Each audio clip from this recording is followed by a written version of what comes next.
নমস্কার, দেখছেন কলকাতা টিভি। আপনাদের সঙ্গে আমি ইন্দ্রাণী। শুরু করছি চারটে চারটে। প্রথমেই যে খবরের দিকে নজর রাখবো, নিট বিতর্কে চাপের মুখে বড় সিদ্ধান্ত কেন্দ্রের। 1563 জন পরীক্ষার্থী গ্রেস নম্বর বাতিল করা হয়েছে। এই 1563 জনকে ফের পরীক্ষায় বসার সুযোগ। যদি এই পরীক্ষার্থীরা পরীক্ষা দিতে না চায়, গ্রেস নম্বর ছাড়াই চূড়ান্ত রেজাল্ট হিসেবে গণ্য হবে। সুপ্রিম কোর্টে জানালো কেন্দ্র। এই 1563 জনকে গ্রেস নম্বর দেওয়া হয়েছিল। প্রশ্ন ফাঁস মামলায় শুনানি হবে 8ই জুলাই। 8ই জুলাই শুনানি। নিট বিতর্কে চাপের মুখে বড় সিদ্ধান্ত কেন্দ্রের। 1563 জন পরীক্ষার্থী গ্রেস নম্বর বাতিল। এই পরীক্ষার্থীদের পরীক্ষায় বসার সুযোগ, এবং যদি এই পরীক্ষার্থীরা পরীক্ষা দিতে না চায়, গ্রেস নম্বর ছাড়াই চূড়ান্ত জানালো কেন্দ্র।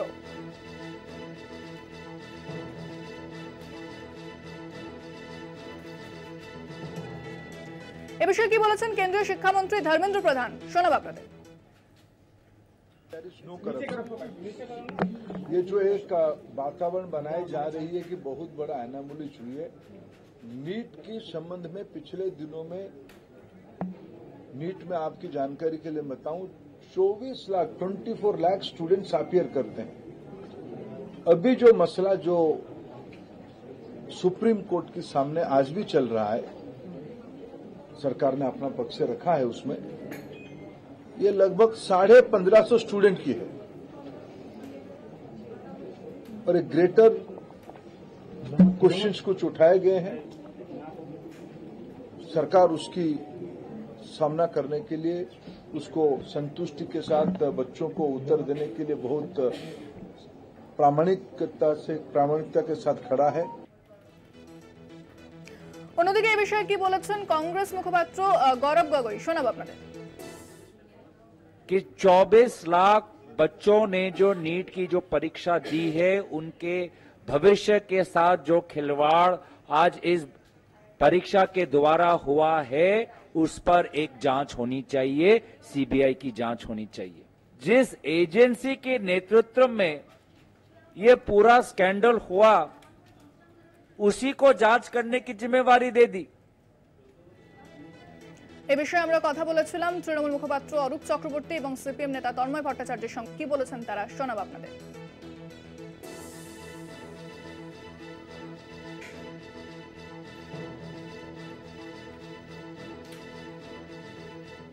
কেন্দ্রীয় সরকারের শাস্তির কি হবে? যে দপ্তর এই পরীক্ষা নিয়েছে সেই দপ্তরের জন্য কি শাস্তি বরাদ্দ হবে? এতগুলো ছেলে মেয়ে আবার একবার পরীক্ষার প্রস্তুতি নিয়েছে, আবার পরীক্ষার প্রস্তুতি নেবে, আবার পরীক্ষা দেবে, এবং গোটা প্রক্রিয়াটা বিলম্বিত হবে। এরা যত তাড়াতাড়ি চিকিৎসক হতে পারত, তার চাইতে অনেক বেশি বিলম্বে চিকিৎসক হবে। তাহলে যে কেন্দ্রীয় সরকার যে ব্যবস্থাপনার মধ্য দিয়ে এই পরীক্ষাটা নিল, সেই ব্যবস্থাপনার সঙ্গে যারা যুক্ত, যাদের অপরাধে এত বড় কেলেঙ্কারি সংগঠিত হলো, সেই অপরাধীদের শাস্তির কি হবে? সেই অপরাধীদের শাস্তি দান না করলে পরে এই রায় অসম্পূর্ণ থেকে যায়। দুর্নীতি সে যেই করে থাকুক সেটা অন্যায়। দুর্নীতি রাম করলে অন্যায় আর শ্যাম করলে সেটা ন্যায়, এটা হতে পারে না। আমি শুধু সেই নেতাগুলোর মুখ মনে পড়ছে যারা রোজ বিজেপি রাজ্য অফিসে বসে, বর্তমানে বিজেপির সভা হচ্ছেন, রাজ্যসভার সাংসদ হয়েছেন, বিজেপির মুখপাত্র শ্রমিক ভট্টাচার্য রোজ গলা শিরা ফুলিয়ে বলতেন প্রাতিষ্ঠানিক দুর্নীতি, প্রাতিষ্ঠানিক দুর্নীতি। আমি গত 3 দিন ধরে ওনার একটা প্রেস কনফারেন্স দেখতে পেলাম না যেখানে উনি এটা বলছেন প্রাতিষ্ঠানিক দুর্নীতি। আমি সেই সিপিএম নেতাদের মুখ দেখতে চাইছিলাম যে বিকাশ ভট্টাচার্যরা গলা শিরা ফুলিয়ে বলছেন যে সরকার দুর্নীতি করেছে। সরকার দুর্নীতি করলে 100 বার বলবেন, সেটা বলার অধিকার গণতন্ত্রে বিরোধী দলের আছে, কিন্তু এবেলা গলাটা শুকিয়ে যায় কেন? রাম আর বামের সেটিং আছে বলে? কারণ দুর্নীতিটা রামের সরকার করেছে বলে তখন গলা দিয়ে আওয়াজ বেরোয় না, তখন জনস্বার্থ মামলার বড় বড় ডায়লগ আসে না কেন? নিট বিতর্কের আজ কলকাতায় সল্টলেকের করুণাময়ীতে ধুন্ধুমার। দুর্নীতির অভিযোগে বিকাশ ভবন অভিযান এবং মিছিল আটকায় পুলিশ। পুলিশ মিছিল আটকায়, ধুন্ধুমার পরিস্থিতি দেখতে পাচ্ছেন সেই ছবি।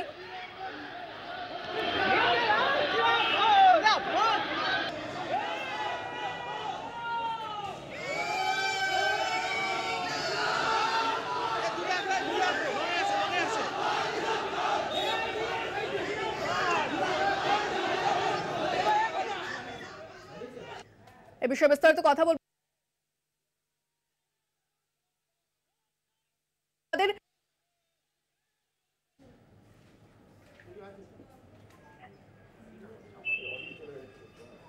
ইন্দ্রাণী, তোমার প্রশ্নটা যদি আরেকবার করো। এবং কি বলছেন, বিক্ষোভ তাদের সামনে দেওয়া যায় এই মিছিল? দেখো, এই মিছিল শুরু হয় প্রায় 11:30 নাগাদ সকালবেলা, এবং AIDSO পশ্চিমবঙ্গ রাজ্য কমিটির তরফ থেকে এই মিছিল বিক্ষোভ আয়োজন করা হয়। এদের টার্গেট ছিল তারা বিকাশ ভবনে যাবেন, কিন্তু বিধাননগর পুলিশের কাছে আগাম খবর থাকায় কিন্তু তাদের মিছিল করুণাময়ীতে আটকে দেয়, এবং করুণাময়ীতে আটকানোর পর সেই মিছিল জোর জবরদস্তি বিকাশ ভবনের দিকে যেতে গেলে পুলিশের সাথে প্রায় ধস্তাধস্তি এবং খণ্ডযুদ্ধ বেঁধে যায়। NEET UG পরীক্ষার্থে ভয়াবহ দুর্নীতির অভিযোগে তারা আজকে এই বিক্ষোভ কর্মসূচি আয়োজন করেছিলেন, এর পাশাপাশি তারা গভর্নরের কাছে একটি ডেপুটেশন দেবেন। যখন এই পুলিশের সাথে ধস্তাধস্তি হয় প্রায় আধ ঘন্টা ধরে, সেই সময় তারা একটা প্রস্তাব দেন যে তারা বিকাশ ভবনে তাদের প্রতিনিধি পাঠাবেন এবং একটি ডেপুটেশন দেবেন। যদিও সেখানে ডেপুটেশন নেবার জন্য আজকে কেউ ছিলেন না বলে পুলিশ তাদের অনুমতি দেয়নি। যদিও বিক্ষোভকারীদের এই ঘটনার পরিপ্রেক্ষিতে কয়েকজনকে আটক করেছে পুলিশ, এবং পরবর্তীকালে তাদের ছেড়েও দেওয়া হয়েছে, এবং এই ঘটনার ফলেতে তারা হুঁশিয়ারি দিয়েছেন বিক্ষোভকারীদের তরফ থেকে যে ভবিষ্যতে তারা কিন্তু বৃহত্তর আন্দোলনের পথে হাঁটতে চলেছে। ধন্যবাদ দেবপম। কথা বললাম প্রতিনিধি দেবপম সরকারের সঙ্গে।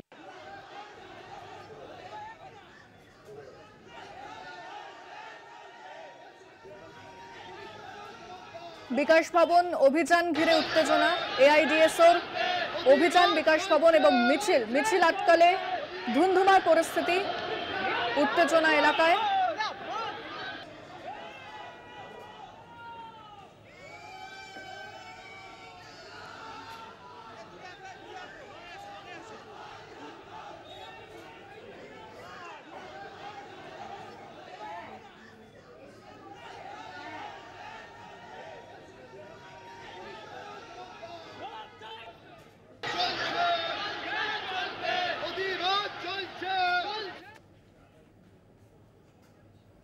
যে খবরের দিকে ভারী বৃষ্টির পূর্বাভাস, 16 জুন দক্ষিণবঙ্গে বৃষ্টির সম্ভাবনা, জলপাইগুড়ি কালিম্পংয়ে চরম সতর্কতা। দক্ষিণবঙ্গে বিক্ষিপ্ত বৃষ্টি হতে পারে আজ। পুরুলিয়া, ঝাড়গ্রাম, পশ্চিম মেদিনীপুরে তাপপ্রবাহের সতর্কতা রয়েছে। গরম থেকে রেহাই নেই আরো দুদিন। 16 জুন থেকে দক্ষিণবঙ্গে তাপমাত্রা কমবে এবং বৃষ্টির সম্ভাবনা রয়েছে 16 থেকে 19 জুন পর্যন্ত বৃষ্টির সম্ভাবনা। উত্তরবঙ্গে যদিও ভারী বৃষ্টির পূর্বাভাস, 16 জুন দক্ষিণবঙ্গে বৃষ্টির সম্ভাবনা। জলপাইগুড়ি, কালিম্পংয়ে চরম সতর্কতা জারি করা হয়েছে। আমরা জানি উত্তরবঙ্গে ভারী বৃষ্টি চলছে, তবে বৃষ্টি দেখানি দক্ষিণবঙ্গে। দক্ষিণবঙ্গে বিক্ষিপ্ত বৃষ্টি হতে পারে আজ, তবে পুরুলিয়া, ঝাড়গ্রাম, পশ্চিম মেদিনীপুরে তাপপ্রবাহের সতর্কতা।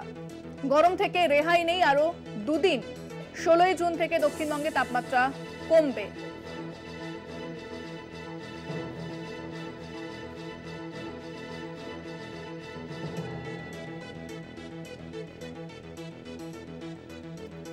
এ বিষয়ে বিস্তারিত কথা বলবো। আমাদের সঙ্গে সরাসরি রয়েছেন প্রতিনিধি শাশ্বতী রায়। শাশ্বতী, একদিকে যেরকম উত্তরবঙ্গে চলছে ভারী বৃষ্টি, তবে দক্ষিণবঙ্গে কিন্তু বৃষ্টির দেখা নেই, আরো দুদিন অপেক্ষা করতে হবে, কি বলছে হাওয়া অফিস?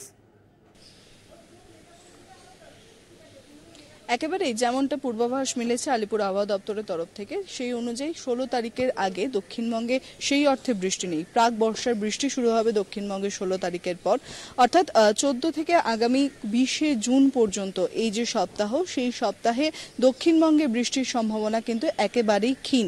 সেক্ষেত্রে প্রাক বর্ষার বৃষ্টি 16 তারিখ থেকে শুরু হলে মনে করা হচ্ছে 21 তারিখের মধ্যে বর্ষা দক্ষিণবঙ্গে প্রবেশ করবে, এবং তার জেরে যে বৃষ্টিপাত হওয়ার কথা তার পরবর্তী সপ্তাহে, সেই সপ্তাহে কিন্তু যথেষ্ট পরিমাণে বৃষ্টি হবে দক্ষিণবঙ্গে।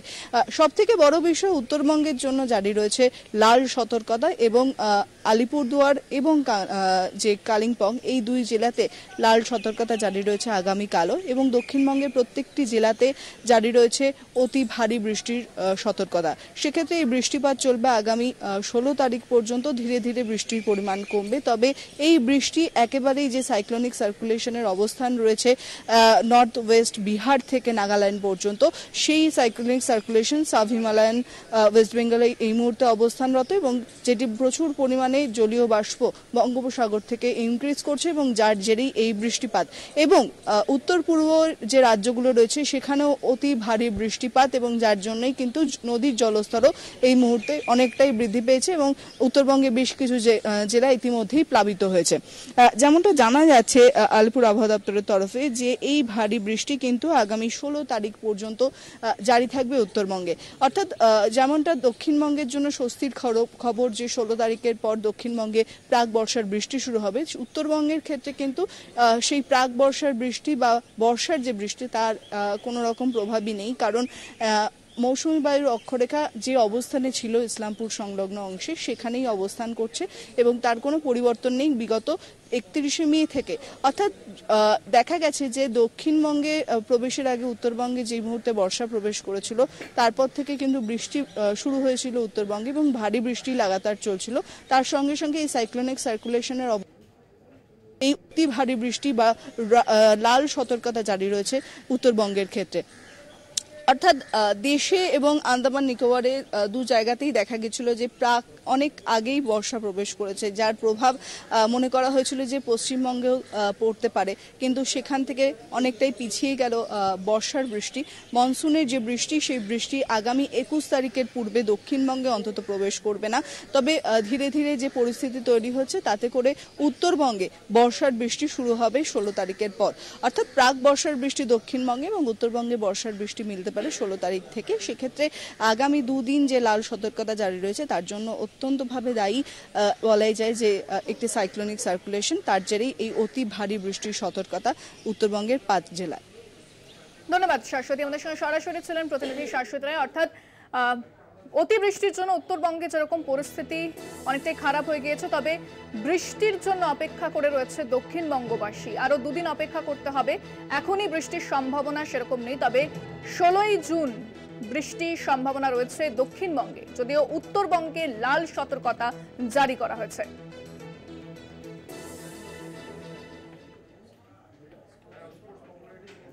পাহাড়ে লাগাতার বৃষ্টিতে ফুলে ফেপে উঠেছে ডুয়ার্সের পাহাড়ি নদীগুলি। মূর্তি, কুর্তি, নেওড়া, মাল সহ বিভিন্ন নদীতে জলস্তর অনেকটাই বেড়েছে। এ সময় নদী সংলগ্ন এলাকায় যাতে কেউ না যায় সেজন্য প্রশাসনের তরফেও জনগণকে সতর্ক করা হয়েছে। সকাল থেকেই মূর্তি নদীর জলস্তর অনেকটাই বেড়েছে। এ সময় মূর্তি নদীর সেতুর কাজও চলছে। নদীতে নেমে শ্রমিকরা যাতে সেতুর কাজ না করে সেই জন্য তাদের নদী থেকে সরিয়ে দেওয়া হয়েছে। এ বিষয়ে বিস্তারিত কথা বলবো। আমাদের সঙ্গে সরাসরি রয়েছেন জলপাইগুড়ি থেকে প্রতিনিধি কৌস্তব ভৌমি। কৌস্তব, যেটা বলা হচ্ছে যে নদীর জলস্তর বেড়ে গিয়েছে, ফুলে ফেপে উঠেছে নদী, এতটাই সেখানে বৃষ্টি চলছে যে মূর্তি নদী সেখানে সেতুর কাজ চলছিল, শ্রমিকদের নদীতে নামতেও বারণ করা হয়েছে। কি পরিস্থিতি এবং প্রশাসন কতটা সতর্ক?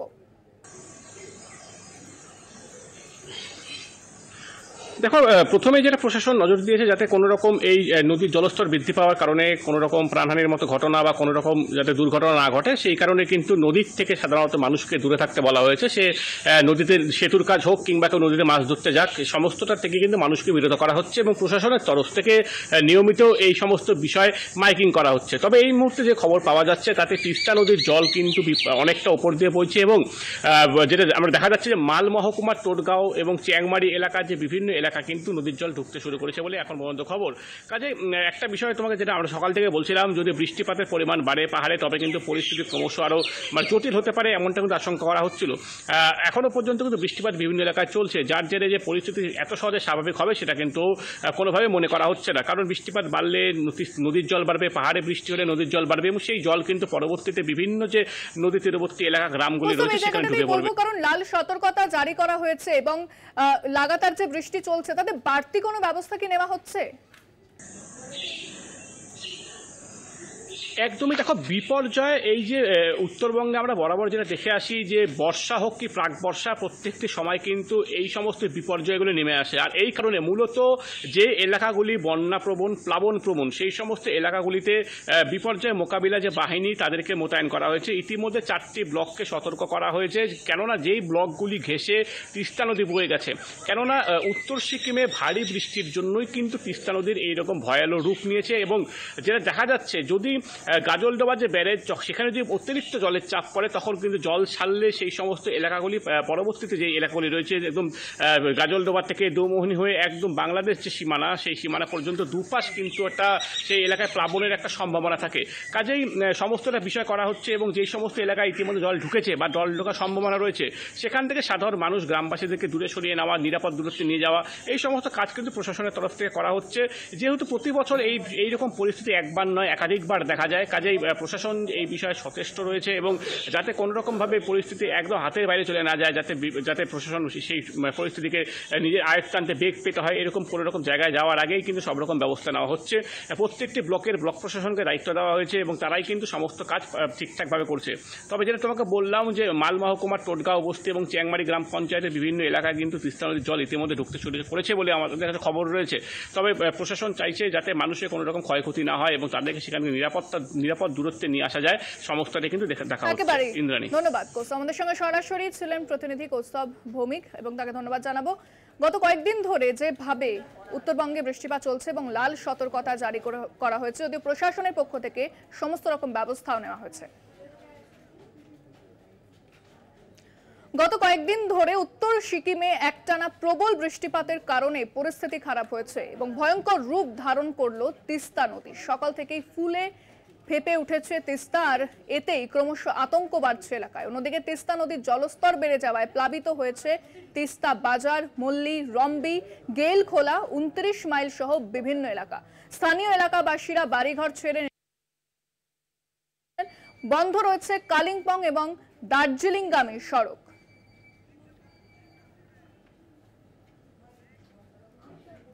ফিরছে আরো খবর নিয়ে একটা বিরতির পর, সঙ্গে থাকুন। ফিরলাম বিরতির পর, যে খবরের দিকে নজর রাখবো আর কিছুক্ষণের মধ্যেই রাজভবনে যাবেন শুভেন্দু অধিকারী। আক্রান্তদের নিয়ে রাজ্যপালের কাছে যাচ্ছেন শুভেন্দু অধিকারী। ভোট পরবর্তী হিংসায় আক্রান্ত বিজেপি কর্মীরা, তৃণমূলের হাতে আক্রান্ত বিজেপি কর্মীরা, এই বিষয়ে জনস্বার্থ মামলা দায়ের করা হয়েছে। সোশ্যাল মিডিয়ায় অভিযোগ বিরোধী দলনেতার এবং বিভিন্ন জায়গায় যে ভোট পরবর্তী হিংসার অভিযোগ করা হচ্ছে, সেই অভিযোগ জানাতে এবার রাজ্যপালের দ্বারস্থ হতে চলেছেন শুভেন্দু অধিকারী। তিনি আর কিছুক্ষণের মধ্যেই রাজভবনে পৌঁছবেন। আক্রান্তদের নিয়ে তিনি রাজভবনে যাবেন, রাজ্যপালের সঙ্গে দেখা করবেন এবং ভোট পরবর্তী হিংসা এই বিষয় নিয়ে আলোচনা করবেন বলে জানা যাচ্ছে। এ বিষয়ে বিস্তারিত কথা বলবো। আমাদের সঙ্গে সরাসরি রয়েছেন প্রতিনিধি দেবাশিস সেনগুপ্ত। দেবাশিস, শুভেন্দু অধিকারী রাজ্যপালের সঙ্গে দেখা করতে যাচ্ছেন রাজভবনে, ভোট পরবর্তী হিংসার অভিযোগ জানাবেন, কখন পৌঁছবেন তিনি, কি জানা যাচ্ছে? দেখো, যতদূর খবর পাচ্ছি আর কিছুক্ষণের মধ্যেই কিন্তু রাজ্যের বিরোধী দলনেতা শুভেন্দু অধিকারী আসবে এবং শুভেন্দু অধিকারী আসবে কেবল নয়, তার সঙ্গে যারা আক্রান্ত সেরকম আক্রান্ত প্রায় 400 জনকে নিয়ে আসার কথা। যদিও রাজভবন সূত্রের খবর এখনো পর্যন্ত তার অনুমতি মেলেনি। এবং দেখো, এই শুভেন্দু অধিকারী আসবে, তাকে কেন্দ্র করে কিন্তু ইতিমধ্যেই রীতিমত কিন্তু নিরাপত্তার ব্যবস্থা, অর্থাৎ এখানে দেখা যাচ্ছে যে বাইরে বেশ কিছু মানুষজন তারা কিন্তু রয়েছেন, তারা এসছেন, তারাও রাজভবনে যাবেন কিনা সে সিদ্ধান্ত রাজভবন নেই। কিন্তু পুলিশি ব্যবস্থা ঘোরাটেপ কিন্তু একদম নিশ্চিত নিরাপত্তার মধ্যে রাখা হয়েছে, যাতে কোনো রকম কোনো অপ্রীতিকর ঘটনা ঘটেনি। এবং রাজভবনের যে 3টি দিক, সেই 3টি দিকই কিন্তু সেখানে কিন্তু ব্যারিকেড করে দেওয়া হয়েছে। আমি বলবো একবার দেখানোর জন্য, আমার ক্যামেরা পাশে সুবীরকে বলবো একবার দেখানোর জন্য যে ঠিক যদি তুমি দেখো যে রাজভবনে গ্রেট ইস্টার্নের পার্ট দিয়ে যে গেটটা আছে সেখানেও কিন্তু পুলিশি ব্যারিকেড রয়েছে। এদিকে যোগাযোগ ভবনের সামনে তো সেখানেও কিন্তু পুলিশি ব্যবস্থা রয়েছে। পাশাপাশি কিন্তু এদিকে যদি দেখো ব্যাংশাল কোর্টের দিকে যে রাস্তা, সেদিকেও কিন্তু পুলিশি ব্যবস্থা, নিরাপত্তা রয়েছে। অর্থাৎ এখানে বিরোধী দলনেতা 4টের সময় আসার কথা থাকলেও এখনো পর্যন্ত তিনি আসেননি। এখন প্রশ্ন হচ্ছে যে যেভাবে বেশ কিছু খবর পাওয়া যাচ্ছে যে এত লোককে একসঙ্গে রাজভবনে নিয়ে যাওয়ার মতো এখনো পর্যন্ত সে অনুমতি খুব সম্ভবত আসেনি। এবং সেই জায়গায় দাঁড়িয়ে থেকে যে অভিযোগ নিয়ে মূলত আসছেন রাজ্যের বিরোধী দলনেতা, যে ভোট পরবর্তীকালে বিভিন্ন জায়গায় আক্রমণ হচ্ছে রাজ্যের বিজেপি দলের যে সব কর্মী সমর্থক তাদের উপর, এমনটাই অভিযোগ কিন্তু বিজেপির পক্ষ থেকে করা হচ্ছে। বিরোধী দলনেতা সে অভিযোগ করছে এবং তারা যে আগেও আবেদন জানিয়েছিল যে রাজ্যপালকে সেই সমস্ত জায়গায় যাওয়ার জন্য যেখানে আক্রান্ত হচ্ছে মানুষজন, সেই জায়গায় যাওয়ার জন্য আবেদন করেছিল। আর সরাসরি আজকে কিন্তু এখানে আসছেন বিরোধী দলনেতা শুভেন্দু অধিকারী। তিনি রাজভবনে কথা বলবেন, একদিকে যেমন আক্রান্তদের সঙ্গে নিয়ে যাবেন, আক্রান্তদের বিষয়ে কথা বলবেন, পাশাপাশি তাদের নিরাপত্তার বিষয় এবং যাদের ভাঙচুর হয়েছে, বাড়ি ভাঙচুর হয়েছে, তাদের দোকানপাট ভাঙচুর করা আছে, সেখানে আক্রান্তদের নিয়ে রাজভবনে পৌঁছবেন শুভেন্দু অধিকারী। ধন্যবাদ দেবাশিস। আমাদের সঙ্গে সরাসরি ছিলেন প্রতিনিধি দেবাশিস সেনগুপ্ত।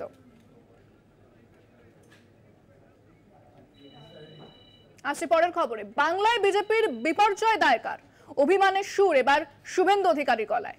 প্রার্থী নির্বাচন প্রচার কৌশল সংগঠন তৈরি করে। বিজেপিতে সংগঠনের সিস্টেম আছে। কোর কমিটিতে 15 থেকে 18 জন সদস্য রয়েছে। বৈঠকে আমাকে বলতে বলা হলে বলি, আমি সামগ্রিকভাবে দলকে প্রতিনিধিত্ব করি না, সাংগঠনিক বিষয় হস্তক্ষেপ করি না, অভিমানের সুরে বললেন বিরোধী দলনেতা। বাংলায় বিজেপির যে ভরাডুবি হয়েছে তা নিয়ে বিজেপি বহুবার আত্মবিশ্লেষণে বসেছে বিজেপি নেতৃত্ব, এবং সেখানে শুভেন্দু অধিকারীর নাম বারবার উঠে আসে। এবার কিন্তু তার গলাতেই অভিমানের সুর শোনা গেল যে তিনি সংগঠনের কাজে হস্তক্ষেপ করেন না। নির্বাচন প্রচার কৌশল এই সবটাই কিন্তু সংগঠন তৈরি করে। ভারতীয় জনতা পার্টিতে সংগঠনের একটা সিস্টেম রয়েছে। আমি রাজ্যের কোর কমিটির সদস্য, 15 জন না 18 জন আছে। সেই কোর কমিটির মিটিংয়ে যদি ডাকে, সেখানে যদি আমাকে কিছু বলতে বলা হয় বা আমি মনে করি যে বলবো বা সাইলেন্ট থাকবো, অনেক সময় সাইলেন্ট থাকি, আর অনেক সময় বলার যদি প্রয়োজন মনে করে বলি, আবার জিজ্ঞেস করলেও নির্বাক থাকি না, উত্তর দেওয়ার চেষ্টা করি। তা সেখানেই বলবো, কিন্তু আমি এটা নিয়ে সামগ্রিকভাবে পার্টিকে প্রতিনিধিত্ব করি না, সংগঠন করে। এটা নিয়ে জানতে গেলে আমাদের প্রধান মুখপাত্র শ্রমিক ভট্টাচার্যের কাছ থেকে জানতে হবে, যিনি প্রত্যেকদিন সাংবাদিকদের সামনে থাকেন। আপনারা শুনলেন শুভেন্দু অধিকারী কি বলেছেন। আমি এই বিষয়ে কথা বলবো। নিউজরুমে আমার সঙ্গে রয়েছেন আমাদের পলিটিক্যাল এডিটর আশিস চট্টোপাধ্যায়। আশিস, শুভেন্দু অধিকারী তিনি তার গলায় একটা অভিমানের সুর শোনা যাচ্ছে, এবং কোথাও না কোথাও যে দায়ে ঠেলাঠেলি সেটা দেখতে পাওয়া যাচ্ছে। কোন কি এই যে বলেছেন তিনি, সেটা তিনি কি ইঙ্গিত করতে চাইছেন? তাহলে কি শীর্ষ নেতৃত্বকে বোঝাচ্ছেন এটা? দেখো, বিজেপির পক্ষ থেকে বা শুভেন্দু অধিকারী নিজেও যে সমস্ত বিরাট বিরাট দাবি করেছিলেন নির্বাচনের আগে, নির্বাচনের ফলাফল প্রকাশ হওয়ার পরের থেকে সেটা বোঝা গিয়েছে সেই দাবিগুলো একেবারেই অসার ছিল, সেই দাবিগুলোর সঙ্গে বাস্তবতার যোগ ছিল না। এই জন্য শুভেন্দু অধিকারীর ওপরে বিজেপির সাধারণ কর্মী সমর্থকরা যে যথেষ্ট বিরক্ত এবং শুভেন্দু অধিকারীকেই অনেকে দায়ী মনে করছেন, সেটা কিন্তু একটা চাপ তৈরি করেছে শুভেন্দুর ওপরে। সেই চাপ থেকে কিছুটা বেরিয়ে যাওয়ার জন্য শুভেন্দু নিজের ঘাট থেকে দায় ঠেলে ফেলবার চেষ্টা করেছেন। আমরা শুনিয়েছি শুভেন্দু অধিকারীর বক্তব্য, সেখানে তিনি বলছেন যে 15-18 জন কোর কমিটির সদস্য, আমি তাদের মধ্যে একজন, আমায় জিজ্ঞাসা করলে কিছু বলি, জিজ্ঞাসা না করলে চুপ করে থাকি। ঠিক এইরকমই ব্যাপারটা ছিল না এই লোকসভা নির্বাচনের আগে। নির্বাচনের আগে মনে হচ্ছিল যেন শুভেন্দু অধিকারী দিল্লির যে নেতৃত্ব অমিত শাহ, নরেন্দ্র মোদী, তাদের খুব ঘনিষ্ঠ, এবং শুভেন্দু অধিকারী একাই অনেক কিছু সিদ্ধান্ত নিচ্ছেন। সেই সিদ্ধান্ত যে তিনি একা নেননি, এই বার্তাটাই স্পষ্ট করবার চেষ্টা করছেন। আসলে শুভেন্দু অধিকারী দায় নিজের ঘাট থেকে ঠেলে গোটা দলের ওপরে চাপাতে চাইছেন, এবং এইভাবে দলে নিজের অবস্থানকে, টলমল অবস্থানকে কিছুটা স্থিতিশীল করবার চেষ্টা করছেন বলেই মনে করছে অভিজ্ঞ মহল। একেবারেই ধন্যবাদ আশিসদা। আমরা কথা বললাম, আমাদের সঙ্গে ছিলেন আমাদের পলিটিক্যাল এডিটর আশিস চট্টোপাধ্যায়, এবং শুভেন্দু অধিকারী তার গলায় কোথাও না কোথাও অভিমানের সুর শোনা গিয়েছে। কি বলেছেন তিনি এ বিষয়ে একবার শোনাব আপনাদের।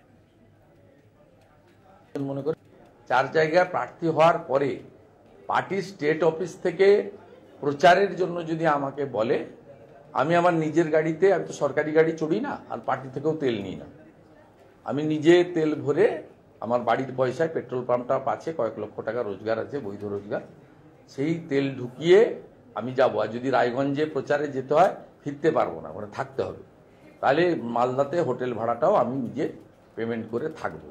এবং যেখানে যেখানে আমাকে প্রচার করতে বলা হয়, আমি সেখানে প্রচারে যাই। সংগঠিত করার কাজটা আমার নয়, কেবলমাত্র আমার জেলাতে পার্টির সংগঠনের লোকেরা, তারা রাজ্যের নির্দেশিকাও যেমন পালন করেন, আমার পরামর্শটাও মেনে চলেন। এর বাইরে সাংগঠনিক ব্যাপারে আমি কোনোদিন হস্তক্ষেপ করি না, ভবিষ্যতেও করার কোনো ইচ্ছা নেই। ফিরে এলাম বিরতির পর। ভোট শেষ হতেই মুখ্যমন্ত্রীর নজরে এবার শিল্প। নবান্নে মুখ্যমন্ত্রী বৈঠক, বণিক সভা শিল্পপতিদের নিয়ে বৈঠক করবেন মমতা বন্দ্যোপাধ্যায়। বৈঠকে বিভিন্ন বণিক সভাকে আমন্ত্রণ জানানো হয়েছে। ভোট শেষ হতেই মুখ্যমন্ত্রীর নজরে শিল্প, বণিক সভা, শিল্পপতি এবং ব্যবসায়ীদের এই বৈঠকে আমন্ত্রণ জানানো হয়েছে। শিল্পপতিদের নিয়ে বৈঠক করবেন মুখ্যমন্ত্রী মমতা বন্দ্যোপাধ্যায়। বৈঠকে বিভিন্ন বণিক সভাকে আমন্ত্রণ জানানো হয়েছে। অর্থাৎ পশ্চিমবঙ্গে এবার শিল্পের দিকে বিশেষভাবে নজর দেওয়া হচ্ছে, কিভাবে বিনিয়োগকারীদের বিনিয়োগ করার জন্য উদ্যোগ তারা নেয় সেই বিষয়ে নজর রাজ্য সরকারের। মুখ্যমন্ত্রীর বৈঠক নবান্নে, শিল্পপতি বণিক সভার সদস্যদের নিয়ে বৈঠক করবেন মুখ্যমন্ত্রী মমতা বন্দ্যোপাধ্যায়। আজ এই বৈঠক রয়েছে, আর কিছুক্ষণের মধ্যেই বৈঠক শুরু হওয়ার কথা। সেক্ষেত্রে পশ্চিমবঙ্গের এই বৈঠককে যথেষ্ট গুরুত্ব দেওয়া হচ্ছে শিল্পের জন্য।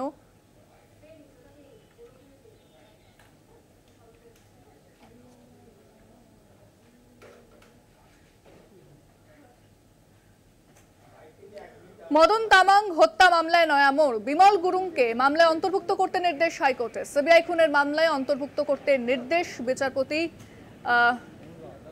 বিচারপতি এমনটাই নির্দেশ দিয়েছেন। 2017 সালের নগর দায়রা আদালতের নির্দেশ বাতিল। ভারতী তামাং ও সিবিআইয়ের আবেদন মঞ্জুর করল হাইকোর্ট।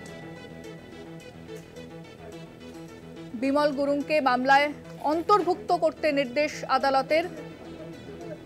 সিবিআই খুনের মামলায় অন্তর্ভুক্ত করতে নির্দেশ বিচারপতি শুভেন্দু সামন্তর।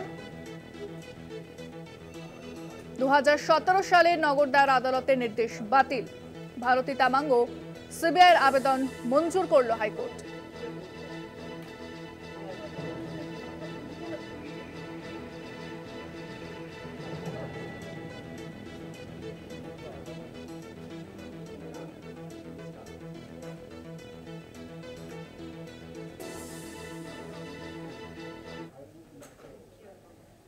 রাজ্যের 4টি বিধানসভা কেন্দ্রের উপনির্বাচন 10ই জুলাই। রাজ্যে থাকছে 55 কোম্পানি কেন্দ্রীয় বাহিনী। এর মধ্যে ভোট গ্রহণ কেন্দ্র থাকবে 47 কোম্পানি কেন্দ্রীয় বাহিনী। স্ট্রং রুমে নিরাপত্তায় থাকবে 8 কোম্পানি কেন্দ্রীয় বাহিনী।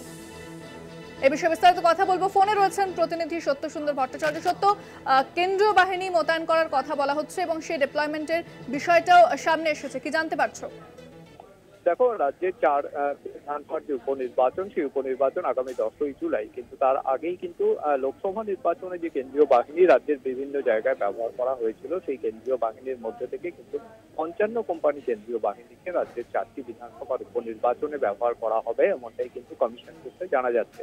এর মধ্যে 47 কোম্পানি কেন্দ্রীয় বাহিনী থাকবে ভোট কেন্দ্রগুলির নিরাপত্তার দায়িত্বে এবং 8 কোম্পানি কেন্দ্রীয় বাহিনীকে রাখা হবে স্ট্রং রুমের নিরাপত্তায়, এমনটাই কিন্তু জানানো হয়েছে। এবং এই 4টি যে বিধানসভা আসন রয়েছে তার মধ্যে বাগদা, উত্তর 24 পরগনার বাগদা বিধানসভার উপনির্বাচনে সবচেয়ে বেশি 16 কোম্পানি কেন্দ্রীয় বাহিনী থাকবে। এছাড়া রানাঘাট দক্ষিণ বিধানসভায় সেখানে 15 কোম্পানি কেন্দ্রীয় বাহিনী। এছাড়া অন্য যে দুটি রায়গঞ্জ এবং মানিকতলায়, এই দুটি বিধানসভার উপনির্বাচনে 12 কোম্পানি করে কেন্দ্রীয় বাহিনী থাকবে, এমনটাই কিন্তু কমিশন জানা গিয়েছে।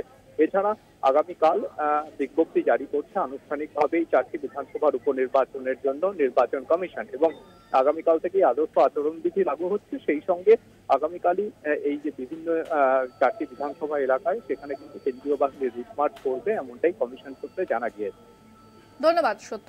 কথা বললাম প্রতিনিধি সত্য সুন্দর ভট্টাচার্যের সঙ্গে।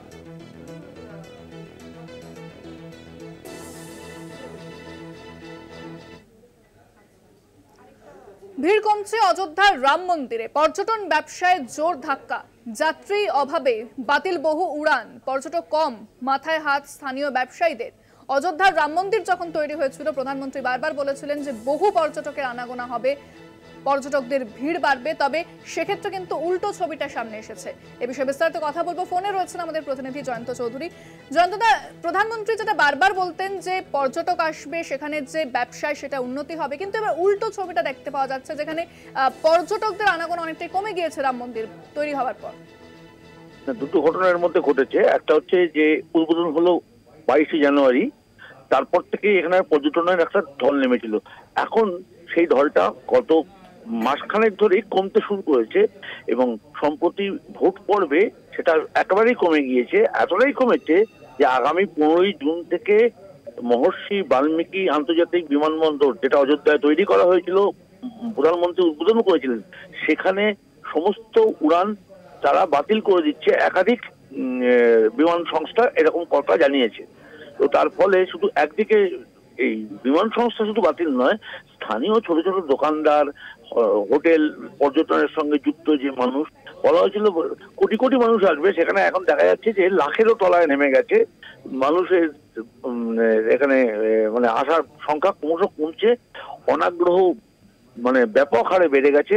যেভাবে ভাবা হয়েছিল যে একটা উন্মাদনা তৈরি হবে, মানুষ যে দলে দলে রামলালা দর্শন করতে যাবেন, কিন্তু নানান কারণেই এই রামলালা দর্শনের প্রতি কিন্তু আর সেই উৎসাহ উদ্দীপনা চোখে পড়ছে না।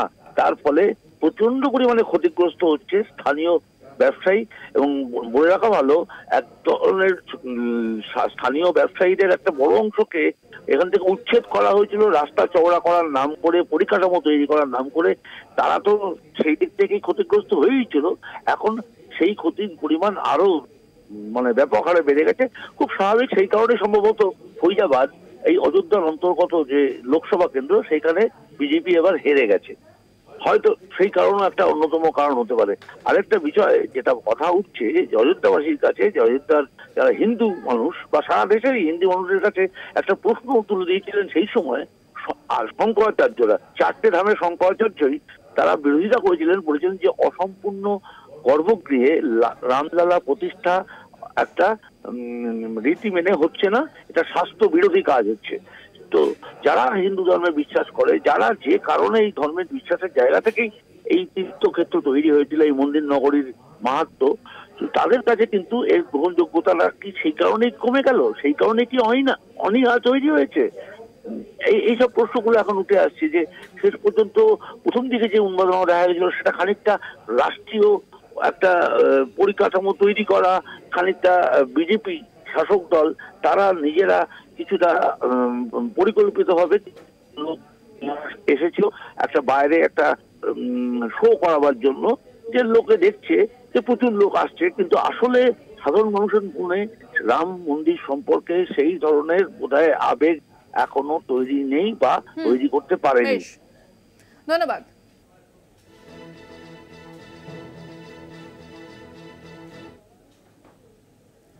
যে খবরের দিকে নজর রাখবো, জম্মু কাশ্মীরের তীর্থযাত্রীদের বাসে জঙ্গি হানা এবং যার জেরে উচ্চ পর্যায়ের বৈঠক কেন্দ্রীয় সরকারের এবং জম্মু কাশ্মীরের পরিস্থিতি নিয়ে উচ্চ পর্যায়ের বৈঠক। অজিত দোভালের সঙ্গে বৈঠক প্রধানমন্ত্রীর, স্বরাষ্ট্রমন্ত্রী শাহের সঙ্গেও কথা প্রধানমন্ত্রীর। জঙ্গি দমনে কড়া পদক্ষেপের নির্দেশ প্রধানমন্ত্রী। এ বিষয়ে বিস্তারিত কথা বলবো। ফোনে রয়েছেন প্রতিনিধি অঙ্কুর ভট্টাচার্য। অঙ্কুরদা, কি জানতে পারা যাচ্ছে এখনো পর্যন্ত? দেখো ইন্দ্রাণী, আমরা সকলেই জানি কয়েকটা সিরিজ অফ অ্যাটাকস আমরা দেখতে পেয়েছি। প্রথমে রিয়াসিতে তীর্থযাত্রীদের ওপর হামলা, তারপর কাঠুয়াতে এবং তারপর ডোডাতে রাষ্ট্রীয় রাইফেলসের ক্যাম্পে হামলা। ফলে এই 3টে হামলা ইতিমধ্যেই সিআরপিএফ এর জওয়ান সহ অন্তত 10 জনের মৃত্যু হয়েছে, 7 জন সিকিউরিটি পার্সোনেল তারা গুরুতরভাবে জখম হয়েছেন। এই ঘটনার প্রেক্ষিতেই এবার সন্ত্রাসবাদকে কড়া হাতে দমন করতে প্রধানমন্ত্রী নরেন্দ্র মোদীর নেতৃত্বে আজকে একটি বৈঠক হয়, যে বৈঠকে উপস্থিত ছিলেন জাতীয় নিরাপত্তা উপদেষ্টা অজিত দোভাল সহ অন্যান্য এই সিকিউরিটি সংক্রান্ত অফিসিয়ালসরা।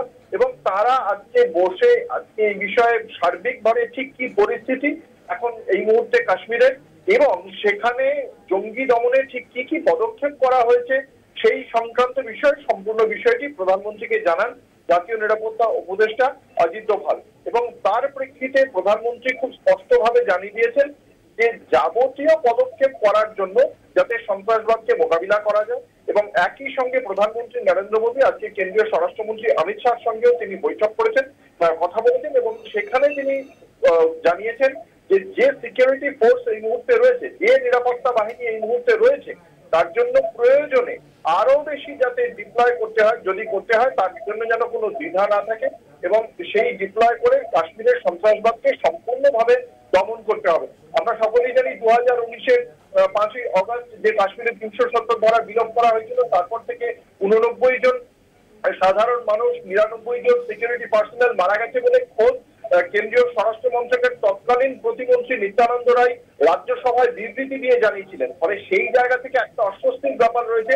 সেপ্টেম্বরে একদিকে রয়েছে কাশ্মীরের নির্বাচন, তার আগে একের পর এক এই জঙ্গি হামলা অবশ্যই খানিকটা হলেও অস্বস্তিতে ফেলেছে কেন্দ্রীয় সরকারকে এবং সেই জায়গা থেকেই পরিস্থিতি মোকাবিলায় জঙ্গি দমনে কড়া পদক্ষেপ করছে কেন্দ্রীয় সরকার এবং সেই কারণেই আজকে এই বৈঠক। ধন্যবাদ। অর্থাৎ জঙ্গি দমনে কড়া পদক্ষেপের নির্দেশ প্রধানমন্ত্রী। জম্মু কাশ্মীরে পরিস্থিতি নিয়ে উচ্চ পর্যায়ের বৈঠক, অজিত দোভালের সঙ্গে বৈঠক প্রধানমন্ত্রী।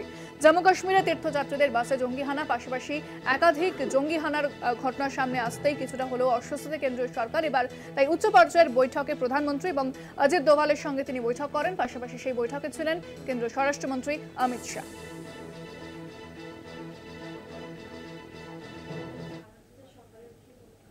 ফিরছে আরো খবর নিয়ে একটা বিরতির পর, সঙ্গে থাকুন। 2000 টাকার বন্ডে জামিন পেলেন সোহম চক্রবর্তী। বারাসত আদালতে সোহম চক্রবর্তী আদালতে আত্মসমর্পণ করে আগাম জামিনের আবেদন করেন তিনি এবং বিধায়কের সরকারি আইনজীবীর ঘরে বসা নিয়ে বিতর্ক। বিচারকের রায় আপাতত স্থগিত। নিউটাউনের রেস্তোরাঁ মালিককে মারধরের অভিযোগ সোহমের বিরুদ্ধে ইতিমধ্যেই হাইকোর্টে মামলা এবং আক্রান্ত রেস্তোরাঁ মালিক তিনি হাইকোর্টে মামলা করেছেন। তবে আগাম জামিন কিছুটা হলো স্বস্তি এবার সোহমের। এ বিষয়ে বিস্তারিত কথা বলবো, ফোনে রয়েছে প্রতিনিধি ভক্তি দে। ভক্তি, কি জানতে পারা যাচ্ছে? দেখো, 2000 টাকার বন্ডে জামিন পেলেন অভিনেতা সোহম চক্রবর্তী। তুমি জানো যে হোটেল মালিককে মারধর ঘটনায় তার বিরুদ্ধে একাধিক মামলা হয়েছিল নিউটাউন থানায়, কিন্তু পরবর্তীকালে ওই মালিকের বক্তব্য বা অভিযোগ যে সোহমকে সে অর্থে তারা কিন্তু বিভিন্ন ধারা যদি দিয়েছে, সেক্ষেত্রে তার কিন্তু সন্তুষ্ট নয়। সেই কারণে এই মালিক কিন্তু হাইকোর্টের দ্বারস্থ হয়েছে। তারই আগে সোহম যদি গ্রেপ্তার না হয়ে যায়, সে কারণে কিন্তু আজকে 10টা নাগাদ তিনি কিন্তু চলে আসেন বারাসত আদালতে। তার আইনজীবীর সঙ্গে এসে তিনি আগাম জামিন আবেদন করেন। প্রায় বলা যেতে পারে 3 ঘন্টার পর, রিজার্ভ থাকে শুনানির পর 3 ঘন্টার পর কিন্তু বিচারক জানান 2000 বন্ডে, ব্যক্তিগত বন্ডে 2000 টাকায় তাকে জামিন দেওয়া হলো। কিন্তু উল্লেখযোগ্য ঘটনা, তিনি যখন আসেন প্রায় বলতে পারো 2 ঘন্টা কিন্তু তিনি সরকারি আইনজীবীর ঘরে বসেছিলেন, অর্থাৎ পিপির ঘরে। এই নিয়ে কিন্তু বিতর্ক হয়েছে যে একজন অভিযুক্ত কিভাবে পিপির ঘরে বসতে পারে। সেই নিয়ে কিন্তু লিগাল সেলের যে আইনজীবী আছে নিমায় রায়, তিনিও কিন্তু তার এই অভিযোগ করেছেন যে একজন অভিযুক্ত কিভাবে সরকারি আইনজীবীর ঘরে ঘন্টার পর ঘন্টা বসেছিলেন। সেই নিয়ে কিন্তু যখন বিতর্ক হয়, তারপর তিনি বেরিয়ে যান কোর্ট থেকে। তিনি এরপর থানায়, অর্থাৎ বারাসত থানায় গিয়ে বসেন এবং আপাতত বলা যেতে পারে যে তার জামিন মুক্ত তিনি হয়েছেন, অর্থাৎ 2000 টাকার বন্ডে তিনি জামিন পেয়েছেন। এখন হাইকোর্ট কি রায় দেয় সেই দিকে তাকিয়ে আছে। ধন্যবাদ ভক্তি। কথা বললাম প্রতিনিধি ভক্তিদের সঙ্গে।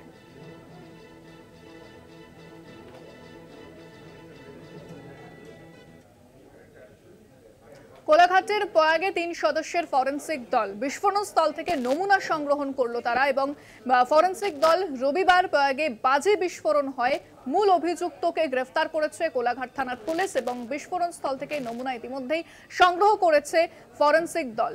কোলাঘাটের প্রয়াগে 3 সদস্যের ফরেন্সিক দল বিস্ফোরণ স্থল থেকে নমুনা প্রয়াগে বাজি বিস্ফোরণ হয়, মূল অভিযুক্তকে গ্রেফতার করা হয়েছে ইতিমধ্যেই, এমনটাই কিন্তু জানতে পারা যাচ্ছে। তবে এই খবর নজর রাখবো। তবে এই মুহূর্তে যে খবরের দিকে নজর রাখবো, ভোট মিটতেই কৃষ্ণনগরে প্রকাশ্যে তৃণমূলে গোষ্ঠীদ্বন্দ্ব। মহুয়া মৈত্র জিতলেও কৃষ্ণনগর পুরো এলাকায় ভোটের অঙ্কে পিছিয়ে তৃণমূল। বিজেপির ভালো ফলের নেপথ্যেও কি তৃণমূলের গোষ্ঠীকন্দল, উঠছে সেই প্রশ্ন। এবার বেআইনিভাবে ক্যাফের দরপত্র পাইয়ে দেওয়ার অভিযোগে চেয়ারম্যানের বিরুদ্ধে সোচ্চার তৃণমূলেরই কাউন্সিলর। ভোট মিটতেই প্রকাশ্যে তৃণমূলের দ্বন্দ্ব, পুরপ্রধানের বিরুদ্ধে সোচ্চার তৃণমূলেরই কাউন্সিলর। লোকসভা ভোটে কৃষ্ণনগরে জয়ী হয়েছেন তৃণমূল প্রার্থী মহুয়া মৈত্র। যদিও কৃষ্ণনগর দক্ষিণ বিধানসভায় হেরেছে তৃণমূল। মন্ত্রী উজ্জ্বল বিশ্বাসের বিধানসভায় তৃণমূলের হারের নেপথ্যেও কি গোষ্ঠীকন্দল, প্রশ্ন ওয়াকিবহাল মহলের। 2019 সালে উজ্জ্বল বিশ্বাসের কেন্দ্র কৃষ্ণনগর দক্ষিণ বিধানসভায় তৃণমূল 7,000-এর বেশি কিছু ভোটে হেরেছিল। যদিও 2021-এর বিধানসভায় ওই আসন থেকে জিতে রাজ্যের মন্ত্রী হন উজ্জ্বল বিশ্বাস। 2024-এর লোকসভায় মন্ত্রীর বিধানসভায় ফের হার তৃণমূলের। এবার কৃষ্ণনগর দক্ষিণে 8,700 ভোটে পিছিয়ে তৃণমূল প্রার্থী। শুধু কৃষ্ণনগর দক্ষিণ এবং উত্তর বিধানসভা নয়, কৃষ্ণনগর পুরো এলাকাতেও ভালো ফল করেছে বিজেপি। ফলে কৃষ্ণনগরে তৃণমূল প্রার্থী মহুয়া মৈত্রের জয় এলেও সেভাবে স্বস্তিতে নেই তৃণমূল শিবির। তারই মধ্যে এবার গোষ্ঠীকন্দলের অভিযোগ ওঠায় আরও অস্বস্তিতে দল। স্থানীয় সূত্রে খবর, কৃষ্ণনগর পুরো এলাকার অন্তর্গত জলঙ্গ নদীর কদমতলা ঘাটের পাশে একটি ক্যাফে রয়েছে এবং পার্ক রয়েছে। অভিযোগ, ওই এলাকার কাউন্সিলর পলাশ দাস ক্যাফেটি তালা বন্ধ করে দেন। তার অভিযোগ, নিয়ম বহির্ভূতভাবে ক্যাফের দরপত্র পাইয়ে দিয়েছেন চেয়ারম্যান চেয়ারপারসন রীতা দাস। যদিও রীতা দেবীর অভিযোগ নিয়ম মেনেই ক্যাফের দরপত্র পাশ করানো হয়েছে। কেউ বেনিয়ম করে থাকলে তার বিরুদ্ধে ব্যবস্থা নেওয়ার কথাও জানিয়েছেন চেয়ারপারসন। চেয়ারপারসনের সঙ্গে কাউন্সিলরের দ্বন্দ্বে গোষ্ঠী কোন্দলের কথা অস্বীকার করেছেন কাউন্সিলর। প্রথম কথা হচ্ছে আমি কোনো গোষ্ঠীর মধ্যে থাকি না। আমি একজন জনপ্রতিনিধি, কৃষ্ণনগর মিউনিসিপ্যালিটিতে 25 নম্বর ওয়ার্ডের আমি একজন জনপ্রতিনিধি।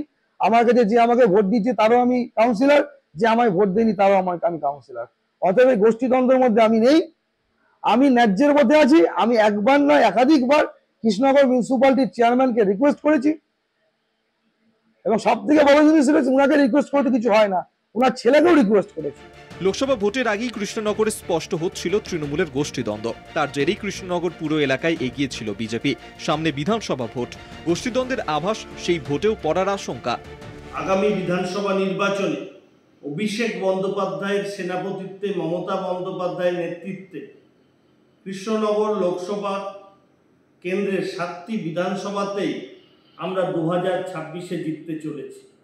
আর তৃণমূল কংগ্রেসে কোনো গোষ্ঠীদ্বন্দ্ব আছে বলে আমার জানা নেই। এখানে একটাই নেত্রী, তার নাম মমতা বন্দ্যোপাধ্যায়, একজনাই সেনাপতি, একজনাই অধিনায়ক, তার নাম অভিষেক বন্দ্যোপাধ্যায়, একটাই পতাকা, একটাই সিম্বল, ঘাসের উপর জোড়া ফুল। এর আগেও পুরসভার পূর্ত দফতরের দায়িত্বে থাকা শিশির কর্মকারের চেয়ারপারসন রীতা দাসের দ্বন্দ্বের কথা প্রকাশ্যে এসেছিল।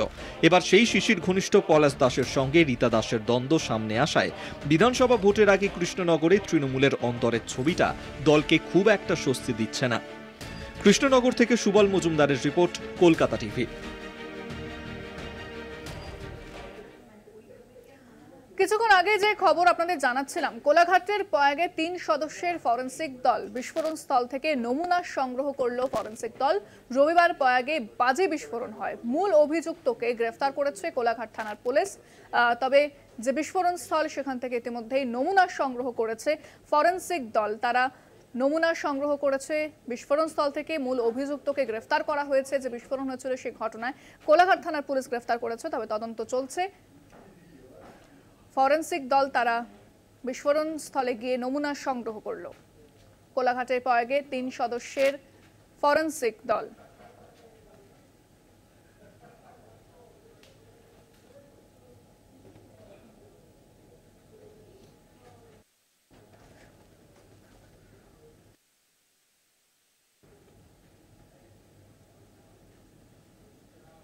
বিজেপি কর্মীকে মারধরের অভিযোগ তৃণমূলের বিরুদ্ধে। সিউড়ি 2 নম্বর ব্লকের মেটে গ্রামের ঘটনা। আহত বিজেপি কর্মী সন্তোষ বাগদি সিউড়ি সুপার স্পেশালিটি হাসপাতালে চিকিৎসাধীন। ব্যক্তিগত অশান্তির জেরে ঘটনা, দাবি তৃণমূলের।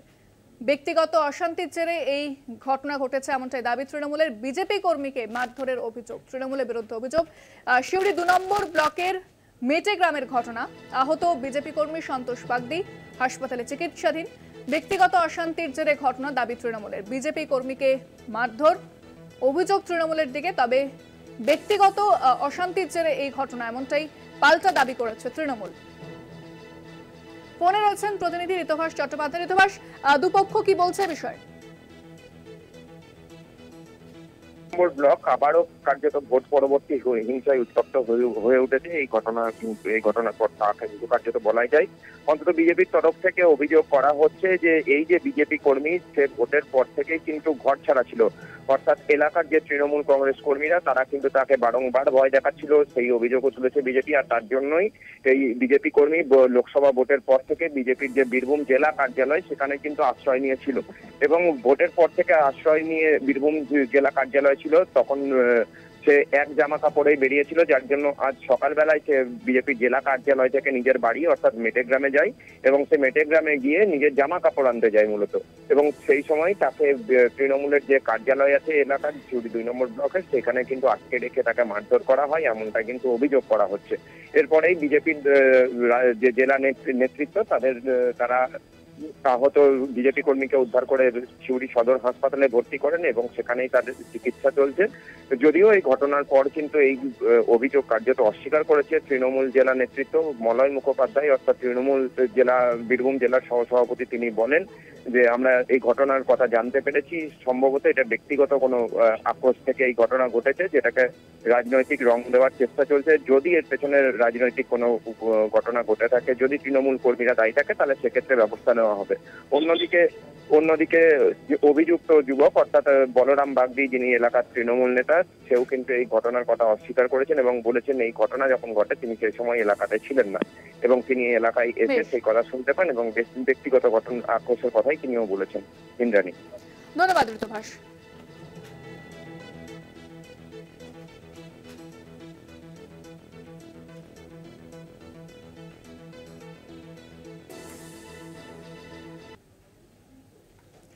রাজভবনের দিকে নজর রাখবো। রাজভবনে যাচ্ছেন শুভেন্দু অধিকারী। আক্রান্তদের নিয়ে রাজ্যপালের কাছে যাবেন শুভেন্দু অধিকারী, দেখা করবেন রাজ্যপালের সঙ্গে। ভোট পরবর্তী হিংসায় আক্রান্ত বিজেপি কর্মীরা এবং তৃণমূলের হাতে আক্রান্ত হয়েছেন বিজেপি কর্মীরা, এমনটাই কিন্তু অভিযোগ করছে বিজেপি। এই বিষয়ে জনস্বার্থ মামলা দায়ের করা হয়েছে। সোশ্যাল মিডিয়ায় অভিযোগ করেছেন বিরোধী দলনেতা শুভেন্দু অধিকারী এবং আর কিছুক্ষণের মধ্যেই তিনি রাজভবনে পৌঁছবেন আক্রান্তদের নিয়ে রাজ্যপালের সঙ্গে দেখা করতে। ফোনে রয়েছেন প্রতিনিধি দেবাশিস সেনগুপ্ত। দেবাশিস, কি জানা যাচ্ছে? শুভেন্দু অধিকারী তিনি পৌঁছে গিয়েছেন?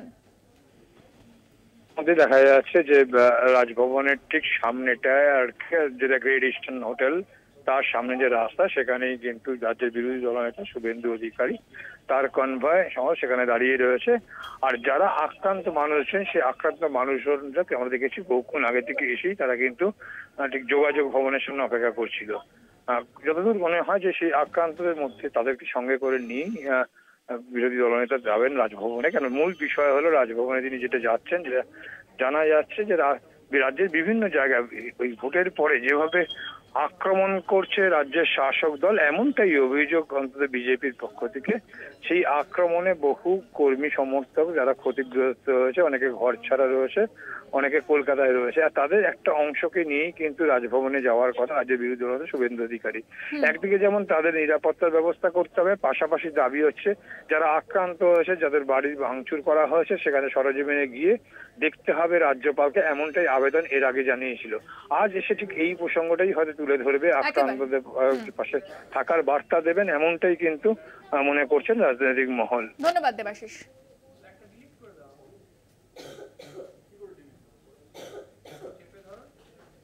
বুধবার উড়িষ্যার মুখ্যমন্ত্রী আসনে বসেন মোহন চরণ মাঝি। পদে বসেই কথা রাখলেন মুখ্যমন্ত্রী। কোভিডে বন্ধ হওয়া পুরীর জগন্নাথ মন্দিরে 4টি দরজাই খুলে গেল বৃহস্পতিবার থেকে। ভক্তদের জন্য খুলে দেওয়া হলো পুরী মন্দিরের সবকটি প্রবেশদ্বার।